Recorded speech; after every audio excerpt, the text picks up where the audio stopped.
Olá, povo de Deus, estudantes de teologia da turma da Nossa Senhora da Lapa, de segunda-feira, terceiro semestre. Alegria poder estar com vocês mais uma vez, nos encaminhando aqui, buscando o sentido dos profetas, qual era a importância deles, e até hoje ainda nós temos muitos profetas. Que cada um de nós, reconhecendo esse profetismo que existente lá em Israel, no tempo antigo, que também nos suscite o profeta que existe em cada um de nós, o profeta que recebemos, o profetismo que recebemos no nosso batismo. Então, desta forma, neste momento e a partir de agora, estamos unidos em nome do Pai, e do Filho e do Espírito Santo. Amém. Vamos iniciar com uma oração que Dom Pedro Casaldáliga escreveu há um bom tempo atrás, mas depois nós vamos comentar um pouco sobre a vida dele. Mas como oração inicial fica essa daqui, oração da causa indígena, que diz assim: Pai, Mãe da terra e da vida, Deus Tupã de nossos pais e mães, venerado nas selvas e nos rios, no silêncio da lua e no grito do sol, pelos altares e pelas vidas destruídas em teu nome profanado, nesta nossa Abya Yalá colonizada. Te pedimos que fortaleças a luta e a esperança dos povos indígenas, na reconquista das suas terras, na vivência da própria cultura, na fruição da autonomia livre, e dá-nos, a nós, recolonizadores, vergonha na cara e amor no coração, para respeitarmos esses povos raiz e para comungar com eles em plural Eucaristia. Auerê. Amém. Aleluia. Axé. Uma grande frase aqui também de Dom Pedro Casaldáliga, que diz o seguinte: quem fica na floresta um dia quer escrever uma enciclopédia. Quem passa 5 anos fica em silêncio para perceber o quanto é profunda e complexa a criação. Isso é profundamente verdade, uma vez que o ser humano, o homem, a mulher, precisou escrever a Sagrada Escritura. Porque o ser humano, antes da Escritura, ele percebia Deus na criação, é criação com C maiúsculo. À medida que ele foi perdendo esse contato com Deus, através da criação, foi preciso escrever. Por isso que se diz escritura, porque antes de escrever, existia a escritura, ou seja, aquilo que já estava inscrito em toda a criação. Vamos em frente aqui, no sentido de que cada um de nós é o responsável pela nossa casa comum. Não precisamos ficar ou passar 5 anos na floresta para entender o quanto cada um de nós é responsável. E além disso, por que é responsável? Porque é parte integrante da criação. É parte integrante de tudo aquilo que Deus criou. Então nós também somos natureza. Nós também somos parte disso. Lembrando que somos pó. Daí a necessidade do respeito pela dignidade humana de cada pessoa, de cada ser humano, de cada um de nós. Isso que é importante. Então, essa frase de uma profundidade tremenda, daria para gastar, ou melhor, investir muito tempo para podermos nos aprofundar nela, nessa complexidade dessa criação, num pedacinho da criação, que é a floresta. No caso aqui, é a floresta onde ele viveu grande parte da sua vida, desde que veio para o Brasil. Na sequência, nós vamos falar um pouquinho dele, da sua da forma como ele veio no Brasil e para onde que ele foi logo que chegou aqui. Nós vamos fazer agora uma ligeira biografia. Vamos fazer por partes, não vou fazer tudo hoje não, que seria necessário falar dele, mas a partir de hoje e nas outras próximas 2 aulas nós falaremos de Dom Pedro Casaldáliga, esse grande profeta dos tempos atuais, que vocês estão vendo na foto e devem ter ouvido falar muito dele, certamente. Então, Pedro Casaldáliga, nascido em 1928, ele foi um dos maiores defensores dos direitos humanos e dos povos do campo no Brasil e no mundo. Defensor da teologia da libertação no Brasil, poeta também, e lutou ativamente contra a ditadura militar nos anos 70. Dedicou a vida a defender os mais pobres, os ameaçados pelo latifúndio, os oprimidos pelo Estado, que seriam os indígenas, os quilombolas, os ribeirinhos, enfim, o povo da floresta, e também os pobres, obviamente. Há anos ele lutava contra aquele que ele chamava de irmão Parkinson, e por isso nos últimos anos evitou participar de eventos públicos, dar entrevistas, já que a doença comprometeu a sua dicção e a coordenação motora. Em uma das últimas vezes que falou à imprensa, foi em 2016, uma entrevista à Rede Brasil Atual, ele defendeu que era preciso salvar a esperança e insistir nas lutas locais frente à globalização. As declarações mostram que ele se mantinha firme e alinhado com seu histórico de luta social, o que o levou a enfrentar diversos conflitos com latifundiários e o transformou em ícone da luta pela defesa dos povos do campo.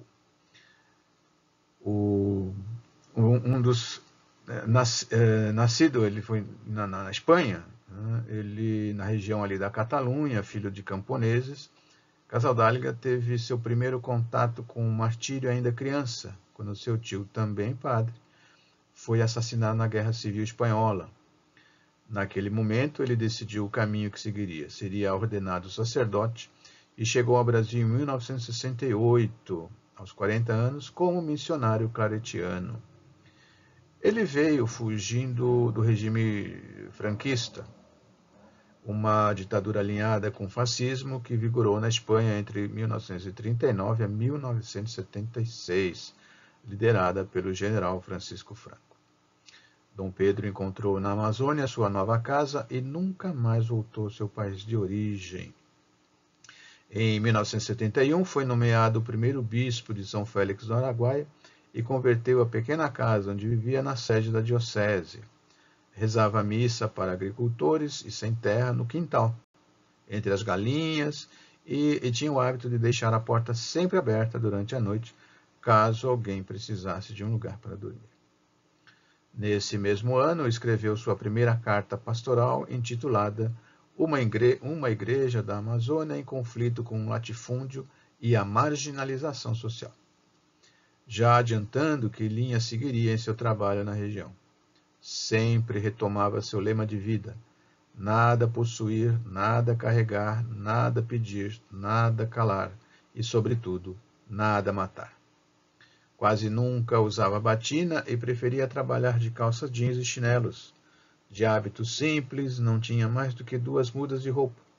Quando precisava participar de reuniões episcopais em Brasília, ia de ônibus, enfrentando uma viagem de 3 dias, já que esse era o meio de transporte utilizado pelas pessoas que ele defendia. Na próxima aula, nós continuaremos, então, com essa pequena biografia desse grande profeta atual, desse grande homem, desse homem santo, que tivemos a graça de conviver com ele, lá junto do povo mais pobre, mais empobrecido, esquecido e até explorado, numa região que é praticamente a terra de ninguém, a não ser daqueles dos poderosos, dos armados, dos gananciosos. Como sempre, aquilo que a gente tem visto nesse módulo de profetismo. Vamos em frente. Aqui eu apresento um mapa que é para vocês terem uma noção.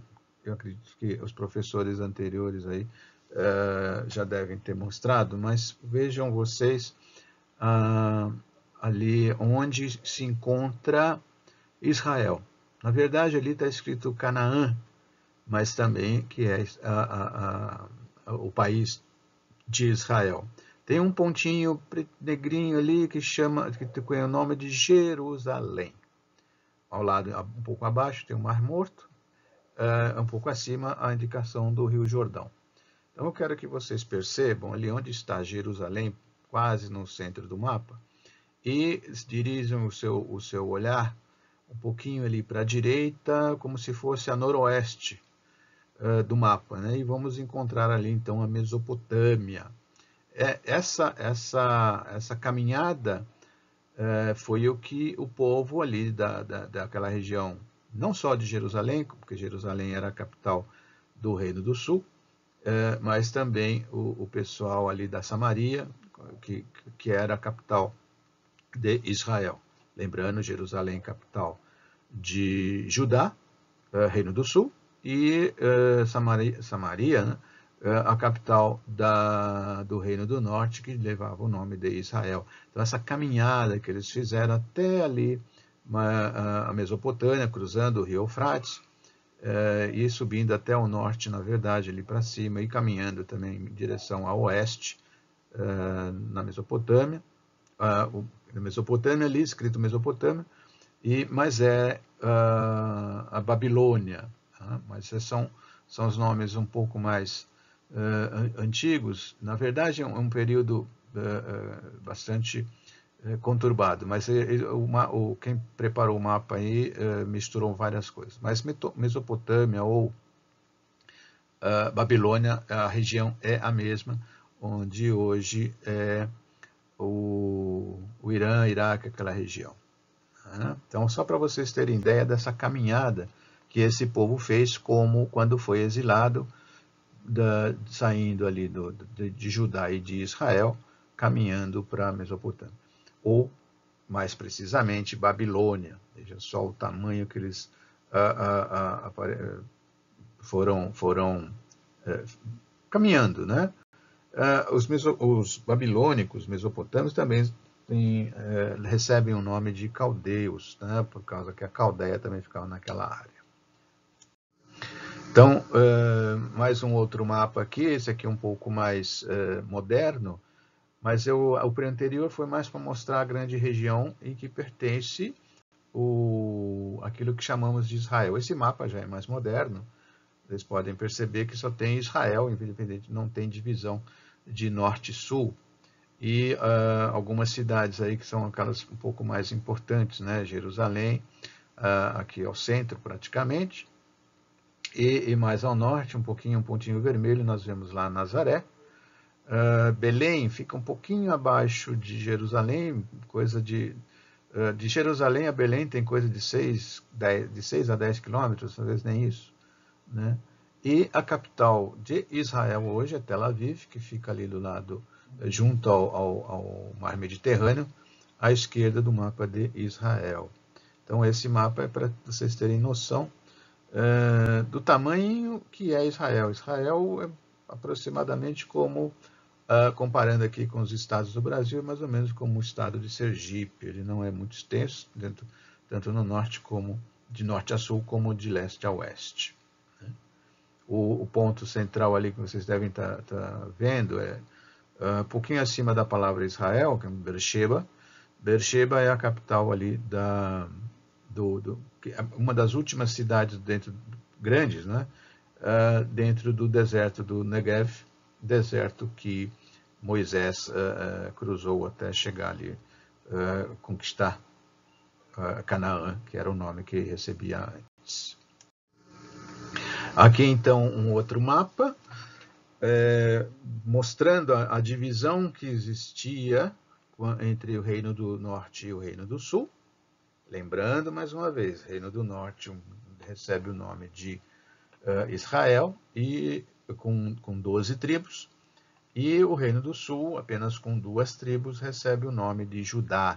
Então, essa área pintadinha de verde, que é abaixo do mapa, é o reino de Judá, E a pela parte contornada em amarelo é o território de Israel. Veja que ele é bem maior e pegava, inclusive, aquilo que hoje já são outros países. Já não é dessa época aqui. A divisa ali hoje, atualmente, é com o que o Rio Jordão faz ali, dividindo Israel com Jordânia, ali a Síria, onde ela está mesmo, e Fenícios um pouquinho. Esse mapa se estende hoje até na cidadezinha de Tiro, ali na costa do Mar Mediterrâneo, e lá em cima então o Líbano. Então é para vocês terem ideia de onde os profetas atuavam. Nós sabemos que temos profetas no Reino do Sul, profetas no Reino do Norte. Embora um possa transitar entre um país e outro, como é o caso de Amós. Ele é do Reino do Sul e ele vai profetizar lá na Samaria. Ele cruza a fronteira e vai, por ordem de Deus, obviamente, né, como todo profeta, e vai profetizar lá na Samaria. Depois nós vamos, não agora, não nessa aula, nós vamos ver um pouquinho de detalhes de Amós.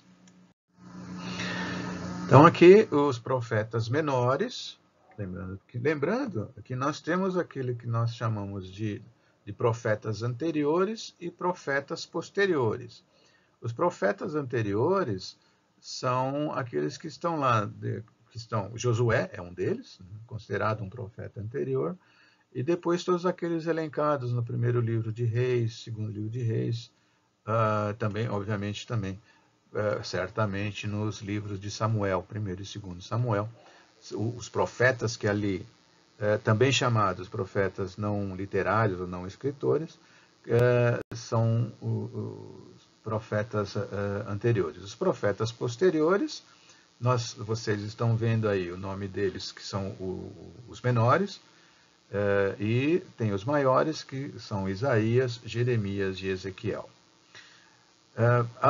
Nós colocamos aqui a localização deles, ou a atuação deles, desses menores, porque fica um pouco mais clara. Né? Por exemplo, lá no Reino do Norte, isso não quer dizer que todos eles sejam do Reino do Norte, como eu citei Amós, mas Jonas, por exemplo, Jonas chega até a sair do seu país, ele vai até Nínive, né, que é uma cidade estrangeira. Amós sai do sul e vai até o norte, e Oséias, ele vai então também, Oséias é do norte, e ele vai profetizar no Reino do Norte. No Reino do Sul, temos aí então Joel, Naum, Miqueias, Abacuque, Sofonias e Obadias. E os pós-cativeiro, que eles vão, dependente da área, porque o país aí torna-se um único país, que é o país de Israel, nós temos aí Ageu, Zacarias e Malaquias. Os profetas maiores, eles na verdade fica difícil nós colocarmos numa apresentação aonde eles atuaram, porque na verdade, por exemplo, Isaías, vocês sabem, ele tem antes do cativeiro, durante o cativeiro e o pós-cativeiro. Ezequiel, por exemplo, ele começa antes do cativeiro e ele vai como cativo. Então, grande parte, ou se não toda, a profecia dele acontece no exílio. Né? O cativeiro, o exílio, entenda-se a mesma coisa. E isso também acontece com Jeremias, que, de certa forma, ele faz a sua profecia, exerce a sua missão de profeta, um pouco antes do cativeiro, um pouco antes do exílio. Mas esses profetas nós vamos apresentá-los um pouco mais completos numa outra apostila que eu já estou preparando para que vocês tenham uma visão mais detalhada de cada um deles. não só dos maiores, como também dos menores, né? Só aguardem aí que logo, logo eu termino a redação. Tá? Bom, lembrando então o que o profeta sempre vai... Se a gente pudesse, conseguisse resumir em pouquíssimas palavras, é isso. Aquilo que está lá em Miqueias 6,8, né? Praticar o direito, amar o amor, quem que é o amor, né? O próprio Deus. Ou seja, ter misericórdia, e caminhar com Deus. Caminhar com Deus. A ilustração aí é um reino de fartura, né? É um momento de fartura, quer dizer, a mesa farta, as crianças podendo se alimentar, podendo brincar, recebendo educação, enfim. E esse é o reino de Deus. E nós somos responsáveis por instalá-lo aqui já e agora. O reino de Deus, repito, já falei isso outras vezes e repito aqui, não é no além. O reino de Deus começa aqui. Por isso que Jesus vai dizer lá em João 10:10, eu vim para que todos tenham vida e tenham vida em abundância. Ele não disse, eu vim para que todos tenham vida e vida além da morte ou além do seu falecimento. Ele não diz isso. Então, o reino começa aqui. É o famoso já e ainda não. Já porque Jesus já veio, os profetas já falaram, nós sabemos como que é esse reino, né? De justiça, de paz, de harmonia, de fraternidade, de partilha. Mas isso não acontece na sua plenitude.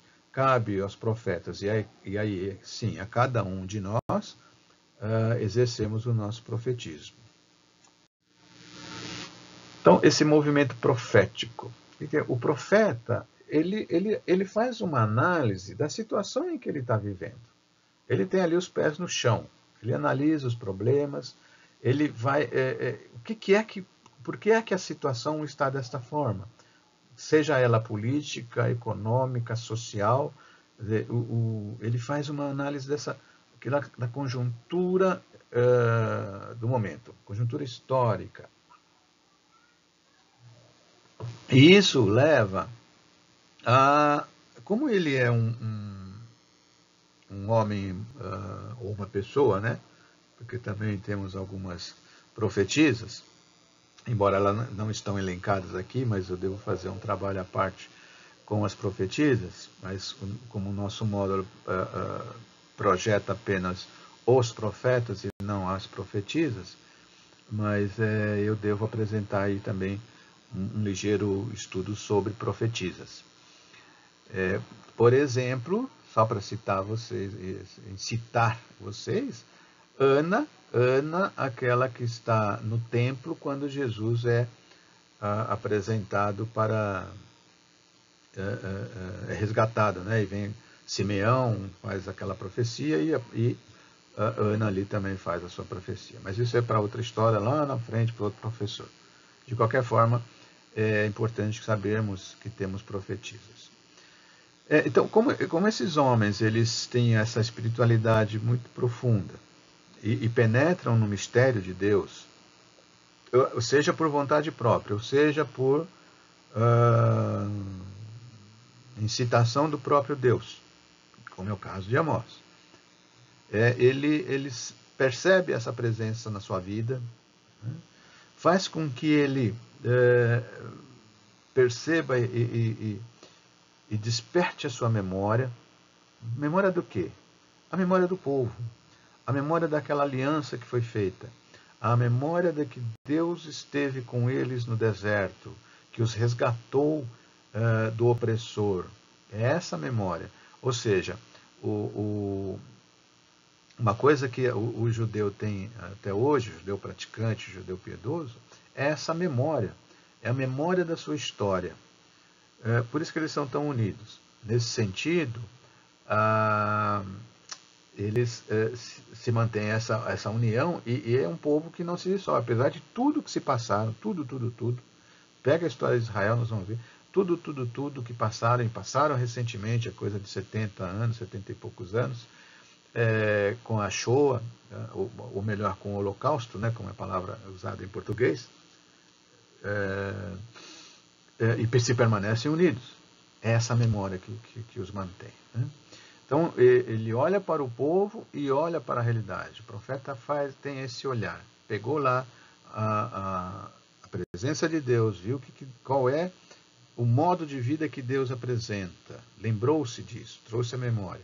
Olha para a realidade, olha para o seu povo, viu o que aconteceu. Que o povo, e quando eu falar povo aqui, é todo aquele que forma a nação.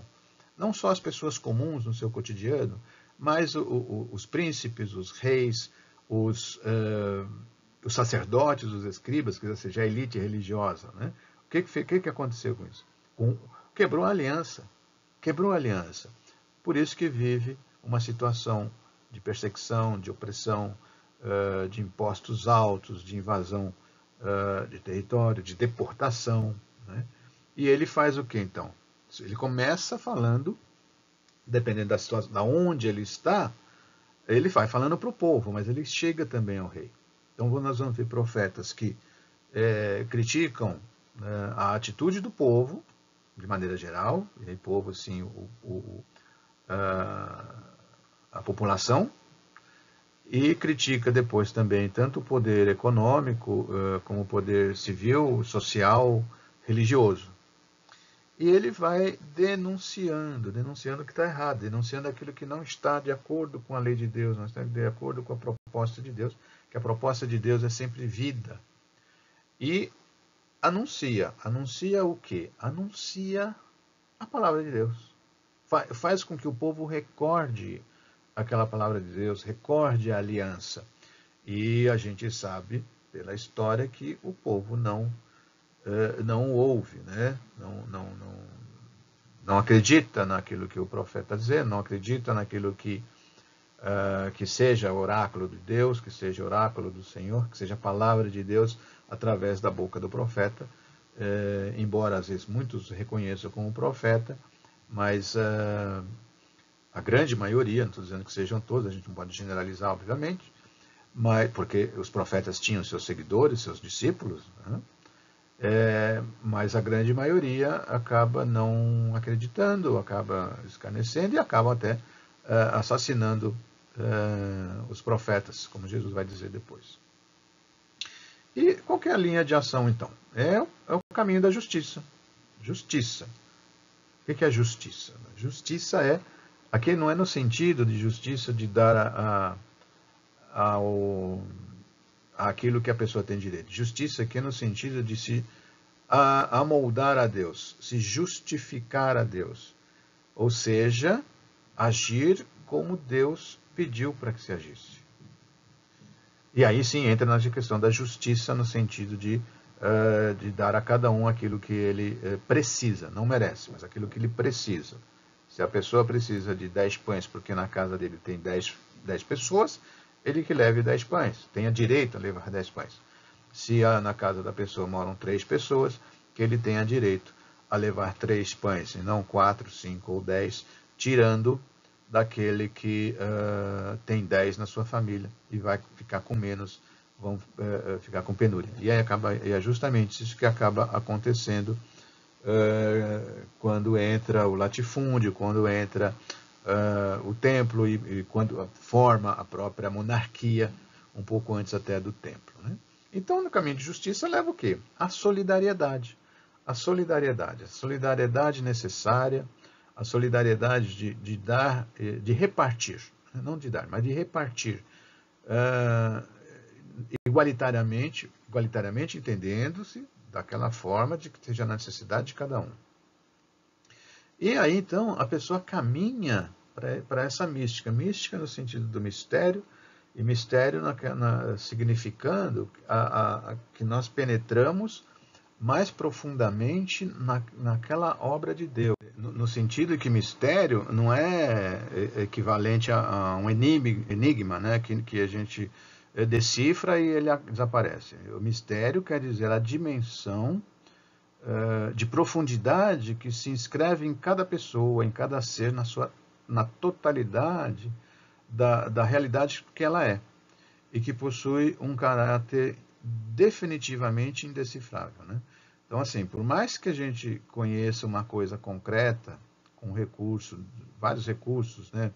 Emocional, mística, intuitiva, científica, etc., nós damos conta de que ainda há lados a considerar e nas perspectivas que a gente precisa captar, né? Então, assim, cada pessoa é um mistério. A gente pode conhecê-la através de um longo convívio, mas na intimidade do amor ou pelas abordagens da ciência de várias tradições da humanidade, mesmo assim ninguém poderá decifrar, definir quem é fulano, quem é ciclano, quem é beltrano, ou quem quer que seja, né? Assim, dependendo de quem. A pessoa emerge para si mesma e para outros um mistério desafiador. Somente sabemos o que cada um revela de si mesmo ao largo da vida, ao longo da vida, né? E poder ser captado pelas várias formas de compreensão. Mas apesar de tudo isso, cada um permanece um mistério vivo e pessoal, mas, ou seja, não é indecifrável. Ele apenas, nós vamos nos penetrando cada vez mais nesse mistério. Nós vamos ver aqui então agora alguns padrões éticos que são encontrados nos textos bíblicos. Por exemplo, em Isaías 3, 14 e 15, ele diz assim: Fostes vós que devorastes a vinha, o que roubastes do pobre está em vossas casas. Com que direito esmagais o meu povo e calcais os pés no rosto dos pobres? Então, ele tá falando contra quem aqui? Né? Contra os chefes perversos lá de Jerusalém. Né? Os chefes tanto da sinagoga como os reis. Ou melhor, como rei na época dele. Né? Lembrando que Isaías 3 é o primeiro Isaías, então é um momento pré-exílico. Tá? Eles não foram ainda levados para a Babilônia. Lá no capítulo, voltando um pouquinho no capítulo 1, no versículo 23, ele diz assim: Teus chefes são rebeldes, parceiros de ladrões. Todos gostam de suborno e correm atrás de presentes. Não fazem justiça ao órfão e a causa da viúva não chega até eles. Isaías 1, 23. Então, esses chefes, normalmente os chefes ali são os poderosos, né? E olha, parceiros de ladrões, sócios de ladrões, dependendo da tradução, e subornado, ou seja, corrupção, né? Não fazem essa justiça ao órfão nem à viúva, que é justamente um dos dois pilares em que Deus pede lá no Pentateuco, né? Vai cuidar da viúva, do órfão e do migrante, do forasteiro, daquele que está fora da sua terra, né? Já em Isaías 10:1, ai dos que decretaram leis injustas e editam escritos de opressão para afastar os humildes do julgamento e privar do direito os pobres do meu povo, para fazer das viúvas suas presas e roubar os órfãos. Então aqui ele está criticando, né, quem faz as leis, quem é que faz. Veja bem, aqui as leis injustas, ou seja, muitas vezes isso vem do templo e também do próprio rei. Quer dizer, os caras fazem leis injustas, ou leis injustas para quem? Né? Para os pobres. Olha lá, editam, escrevem, né, leis de opressão. Então, eles estão julgando, criando essas leis para privilegiar quem? Privilegiar quem? Privilegiar os ricos. Você tira o direito dos pobres, né? E volta a citar os dois pilares lá do Pentateuco. Então, veja lá, a questão da memória, né? Viúvas, órfãos. Então, se não fosse Isaías escrevendo isso, sabendo que está lá na Sagrada Escritura, se a gente dissesse isso, vocês vão dizer que isso aí aconteceu hoje de manhã, né, aqui no Brasil. Outro grande profeta que eu admiro muito, o meu preferido aí, é Amós. E ele diz o seguinte aí, né? Ouvi essa palavra, vacas de Baçã, que estáis sobre o monte de Samaria, que oprimis os fracos, explorais os pobres, e dizeis aos vossos maridos, trazei-nos o que beber. Lá em Amós 4:1, nós vamos ver depois Amós com detalhes, e nós vamos compreender isso aqui. Mas só para dar um aperitivo para vocês aqui, eu vou dizer o seguinte, olha. Quando ele usa essa palavra aí, vacas de Baçã, ele não é o sentido que existe hoje para nós. É como se fosse uma mulher de pouca classe. Muito pelo contrário, aqui são vacas no sentido de que elas são gordas, ou seja, estão engordando porque exploram o pobre, exploram o camponês, explora, elas vivem da exploração. E reparem que ele fala no Monte de Samaria, ou seja, ele está profetizando lá no Reino do Norte, como eu já havia antecipado. Então, aí ele completa aqui, né? Oprimis os fracos, explorai os pobres, e ainda diz aos vossos maridos, trazei-nos o que beber. Esse trazei-nos o que beber, no sentido aqui, quer dizer, ele tem um sentido de que os homens até se curvam ela, o que para Israel, naquele tempo, e eu acredito que até hoje ainda, os homens, né, os maridos, não. Imagina que marido ia servir a mulher, ainda mais de beber. Quer dizer, beber aqui é beber vinho mesmo, beber bebida alcoólica.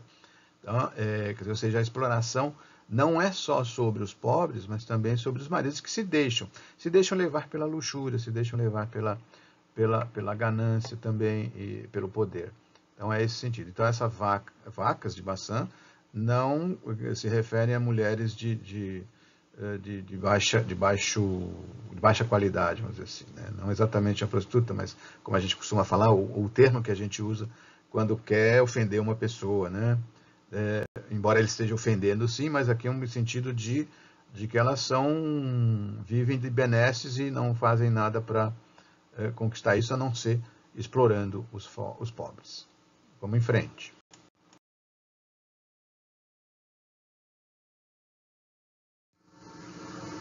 Mais uma vez Amós ainda, então ele diz assim, lá em 5, 10, 12, né? Eles odeiam quem repreende no tribunal e detestam quem fala com sinceridade. Por isso, por que oprimis o indigente e lhe cobrais um imposto de trigo? Construístes casas de pedra lavrada, mas não as habitareis. Plantastes esplêndidas vinhas, mas não bebereis o seu vinho, pois conheço vossos inúmeros delitos e vossos enormes pecados. Pois bem, no sentido aqui, ele está repreendendo quem? Na verdade, aqui, nesse capítulo 5, vai começar uma série de ais. Ais do que converte a justiça, ais daqueles que não obedecem, ais daqueles que usurpam o povo e por aí vai. Então, especificamente nesse momento, né,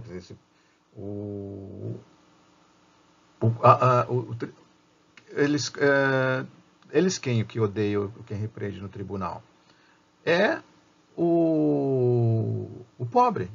Quando ele vai a julgamento, o pobre, até o próprio profeta, começa a se defender, e então o juiz, no caso, ou o tribuno, que seja, detesta que ele fala com sinceridade, quer dizer, que é a mentira, por causa que ele vive da mentira. Então, aí ele oprime o indigente, olha, o indigente, aquele que não é gente, né?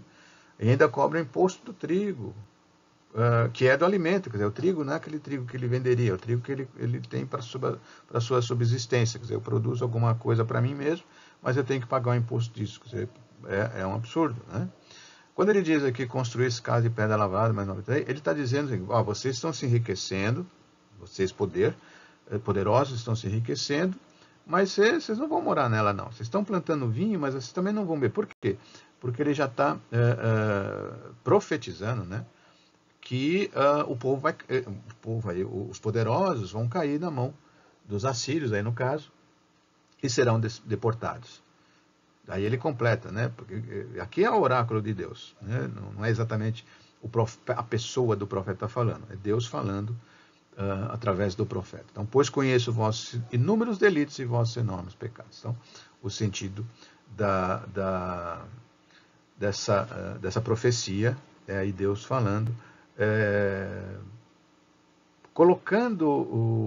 chamando a atenção do opressor para que ele se endireite, mas ele sabe que não vai se endireitar, porque ele vai ter a casa construída, uma casa bonita, a mansão, mas não vai morar lá e também não vai beber o vinho que plantou, né, as vinhas dele lá. Né? Nesse segundo tópico, então, nós temos quem? Temos Jeremias falando para quem? Está falando para o rei, no caso, o rei era, na época, do momento dele, é o rei Joaquim, e diz assim: ai do que constrói sua casa sem justiça e seus aposentos sem direito, que faz trabalhar seu próximo de graça e não lhe paga o salário. Que é a exploração, né? A exploração do poderoso,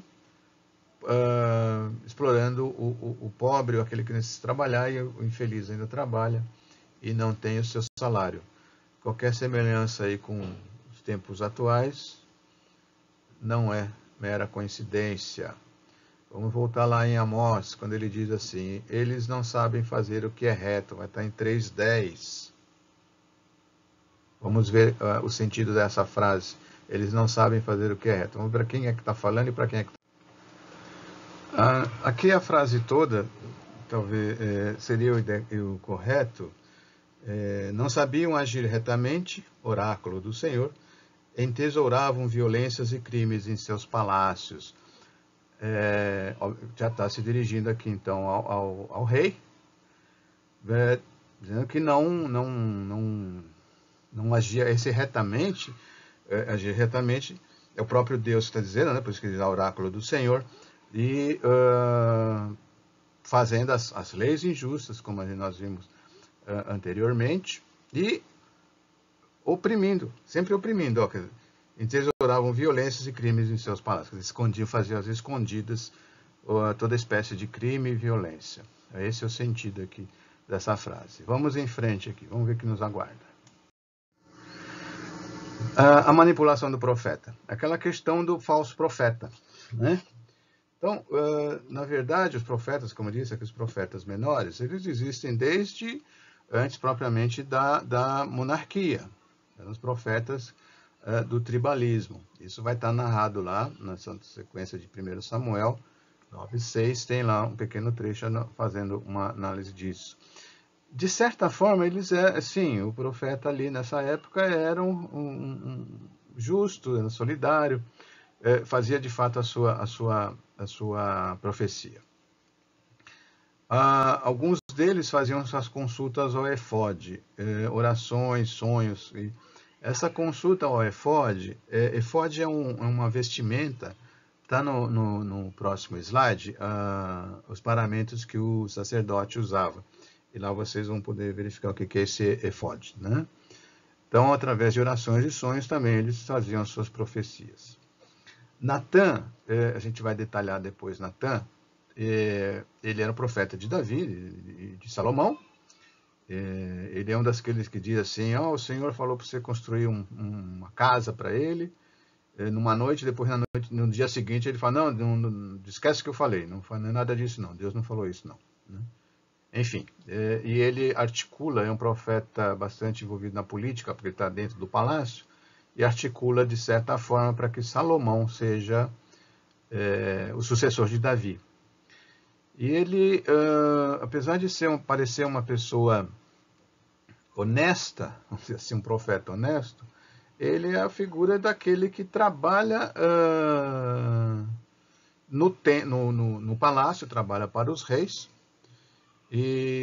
mas ele consulta a Deus. Então ele tem um lado positivo e um lado negativo, mas isso não vou detalhar agora, nós vamos escrever no complemento, lá na apostila de complemento dos profetas. Né?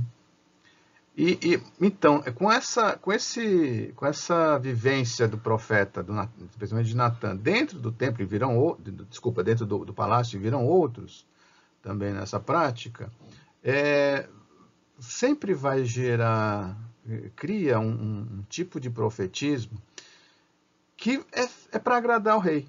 É sempre para agradar o rei, porque, veja, o cara recebe salário, né? Ele tem então, fora as benesses de você viver num palácio, né? As regalias que a pessoa tem de viver num palácio, né? E ainda ser muito próximo ao rei. E isso está muito... Miqueias declara muitos quem são o tipo de falsos profetas, mas lá em 1 Reis 22, é muito interessante. Eu não vou ler agora não, mas é interessante. Vocês peguem lá na Bíblia de vocês, 1 Reis 22, e dá uma lida ali. Como é que agem os profetas que são pagos pelo rei, pela corte, né, vivem do Estado, e aquele que é profeta verdadeiro. É muito interessante aquela jogada lá, e a gente percebe muito bem como é que é essa prática dentro do profetismo dentro do palácio, e especialmente esses que são financiados pelo rei. Então, a falsa profecia ela vai ser sempre denunciada pelos profetas verdadeiros, né? Eles sempre vão dar sempre em combate. E como aquele que vive, o falso profeta, normalmente ele vive às custas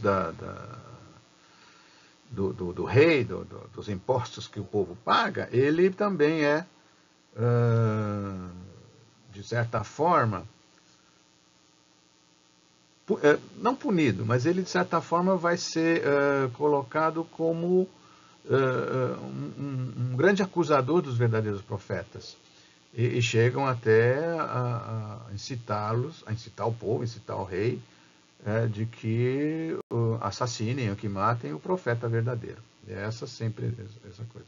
E eles e o profeta verdadeiro, obviamente, sempre vai mostrar ao rei quem é o Deus verdadeiro, o Deus que que protege os pobres, que defende o pobre, a viúva, o órfão o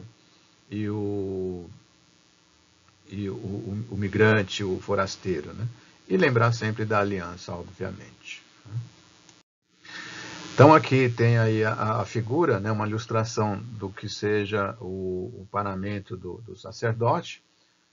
E ele, veja você lá, ele tem essa parte maior que cobre todo o tórax dele até abaixo ali na cintura. Isso é o efode, quer dizer, muitos consultavam esse efode como se fosse uma forma de consulta a Deus. Tem gente que hoje lê a mão, outros jogam tarô, outros leem a sorte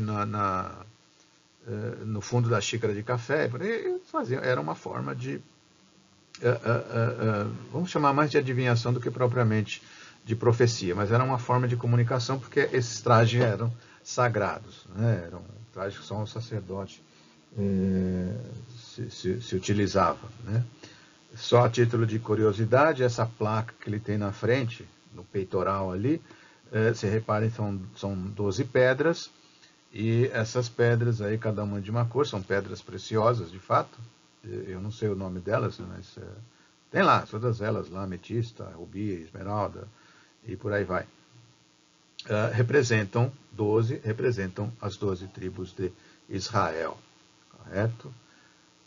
Esse é só mais para estudar, porque certamente você vai, mas o que é efode? Efode, então, tem a descrição dele aí, né? E tem as indicações lá no livro do Êxodo, que é na parte onde se estabelece todo o rito sacerdotal que Deus vai pedindo a Moisés. Mas isso vocês já devem ter visto.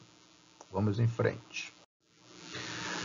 Tem um trabalhinho que eu gostaria que vocês fizessem. Esse não é só o trabalho de final de curso, mas se vocês puderem fazer aí durante a semana, não precisa ser exatamente agora nessa nossa próxima encontro, mas seria legal que vocês lessem cada linha desses profetas, né? A situação em que ele vive, o que é que causa aquela que ele está falando anteriormente, qual é a solução que o profeta dá, porque o profeta sempre vai dar uma solução para uma situação catastrófica ou uma situação que ele mesmo é consultado ou que ele vê dentro da realidade do povo, da realidade que ele está vivendo, e sempre vai terminar com uma esperança. Vocês podem reparar que é sempre lá pelos últimos capítulos que a profecia vai sempre dar esperança. Uma profecia que não dá esperança não é uma profecia verdadeira. Ele vai mostrar os problemas, vai mostrar a forma de reagir, vai mostrar como se deve proceder, independente do povo aceitar ou não essa sugestão não é nem uma sugestão, né? Porque se é Deus falando, é uma ordem. Então, o povo não vai acreditar, o povo não vai botar fé nisso, mas sempre vai terminar com uma esperança. Então, leiam esses três profetas, né? Isaías, Miqueias e Jeremias. E nessa circunstância a gente vai se aprofundando um pouquinho mais, conhecendo um pouquinho mais cada um desses profetas aí. Voltamos aqui com essa frase capitular de Pedro Casaldáliga, né? Na dúvida, fique do lado dos pobres. Essa frase é extremamente penetrante, deve ser penetrante em cada um de nós. Quer dizer, a escolha nossa deve ser sempre para o lado do oprimido, para o lado do mais fraco, para o lado daquele que é excluído da sociedade. Eu coloquei isso aqui não só em homenagem a esse grande profeta, falecido na semana passada, né? Mas também que, de certa forma, deve colaborar no trabalho de final de módulo de vocês, né? Eu não quero induzir ninguém aqui, mas fica mais como uma homenagem do que propriamente uma indução ao trabalho de vocês, embora isso pode estar subliminarmente colocado para vocês, tá bom? Vamos em frente aqui, gente, que já está chegando no finalzinho. Essa imagem extremamente complexa e que chama a nossa atenção, depois eu pesquiso o nome do autor, mas ela tem aqui, então, a figura de Jesus no centro, né, como sempre, Jesus é sempre o centro, e ao redor dele todo aquele que é oprimido. Desde o início do achamento da América, né, vocês podem ver ali, temos os incas, os maias, todo o povo que vivia aqui na América, né, os indígenas, oprimidos, ali atrás, ao fundo, todo um povo. Aqui no lado esquerdo, um pouquinho, a imagem de Maria de Guadalupe, ali com a sua aura, né? Ou com a sua imagem santificada ali. O morro é o morro, sim, do Rio de Janeiro, com suas comunidades. Ao lado dele, você vê um grande idoso, Oscar Romero, outro grande profeta também. Os indígenas, os povos oprimidos. E lá ao fundo, lá do direito, lá superior, a gente vê os opressores, né?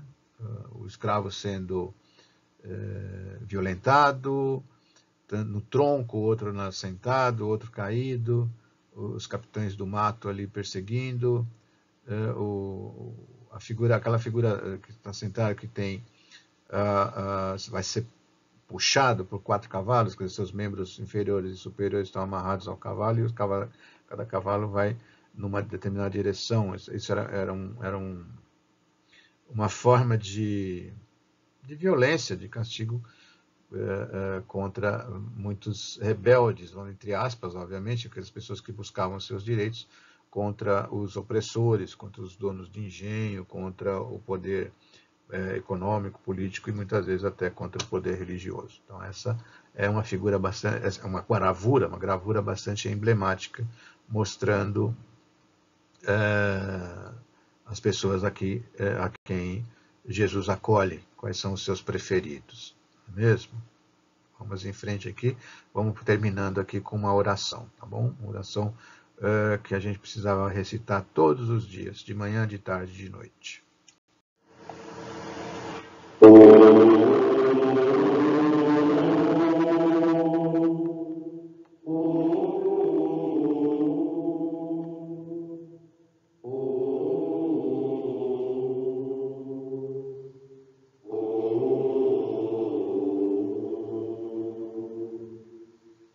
Pai nosso, dos pobres marginalizados, Pai nosso, dos mártires, dos torturados.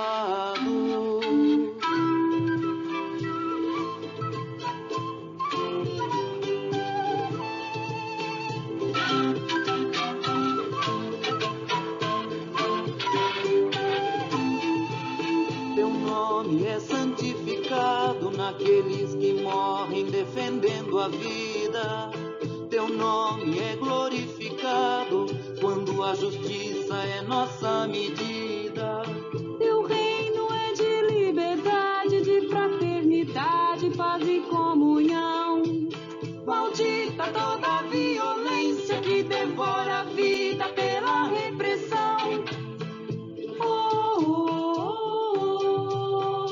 oh, oh, oh.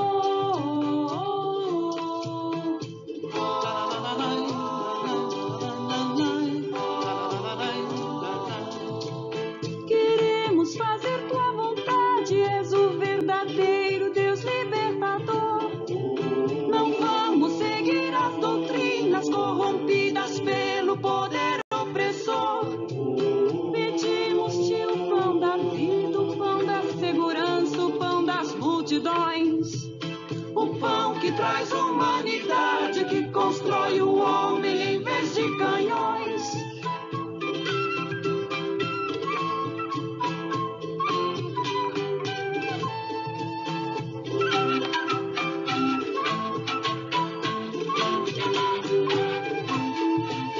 Perdoa-nos quando por medo ficamos calados diante da morte.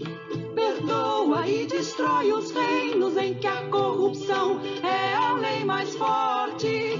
Protege-nos da crueldade, do esquadrão da morte dos prevalecidos. Pai nosso revolucionário, parceiro dos pobres, Deus dos oprimidos. Pai nosso revolucionário, parceiro dos pobres, Deus dos oprimidos. Pai nosso revolucionário, parceiro dos pobres, Deus dos oprimidos. Pai nosso revolucionário.